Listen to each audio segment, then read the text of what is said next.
యేసుక్రీస్తునందు మిక్కిలి ప్రియమైన సహోదరి సహోదరులారా, క్రీస్తు జయంతి సందేశము 17వ రోజు.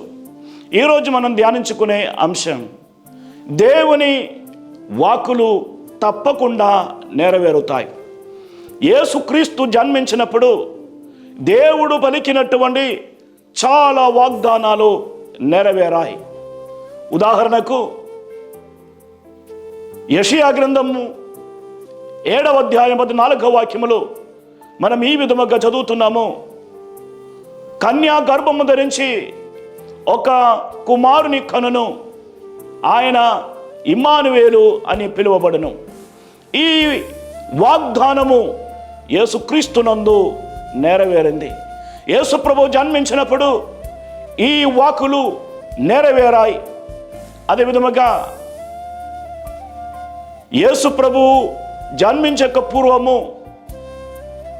900 సంవత్సరాల క్రితము దేవుడు దావీదు మహారాజుతో చెప్పారు, నీ సింహాసనమును నేను స్థిరపరుస్తాను, శాశ్వతంగా నిలుపుతాను. ఆ సింహాసనం మీద ఆసీనుడు కావడానికి దావీదు వంశము నుంచి యేసు ప్రభువు జన్మించారు. ప్రియమైన సహోదరి సహోదరులారా, యేసు ప్రభు జన్మించక పూర్వము పితరుల ద్వారా, ప్రవక్తల ద్వారా దేవుడు పలికిన వాగ్దానాలు యేసుక్రీస్తునందు నెరవేరాయి. ఈ విధముగా దేవుడు పలికిన మాటలు తప్పకుండా మన జీవితంలో కూడా నెరవేరుతాయి.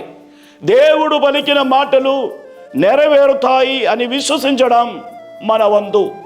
లూకా సువార్త 1వ అధ్యాయం 45వ వాక్యములో ఎలిజబెత్ అమ్మ తల్లి మరియమ్మను ఉద్దేశించి ఈ విధముగా చెప్పింది, దేవుడు పలికిన మాటలు నెరవేరుతాయని విశ్వసించిన నీవు ధన్యురాలవు.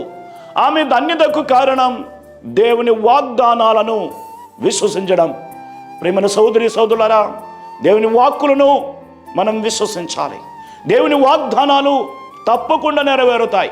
యేసు ప్రభువు జననము దేవుని వాగ్దానాలకు, దేవుని అన్ని మాటలకు ఒక రుజువు. యేసు ప్రభు జననం దేవుని మాటలను రుజువు చేసింది కాబట్టి దేవుని వాక్కులు తప్పకుండా నెరవేరుతాయని క్రీస్తు జయంతి మనకు నేర్పిస్తుంది. ఈ క్రిస్మస్ సందర్భంగా మనందరి జీవితాల్లో దేవుని వాక్కులు నెరవేరుతాయని విశ్వసించి విశ్వాసముతో, ఆశాభావముతో, నిరీక్షణతో మనం ముందుకు వెళదాం. దేవుడు మనలను ధారాళంగా దీవించునుగాక.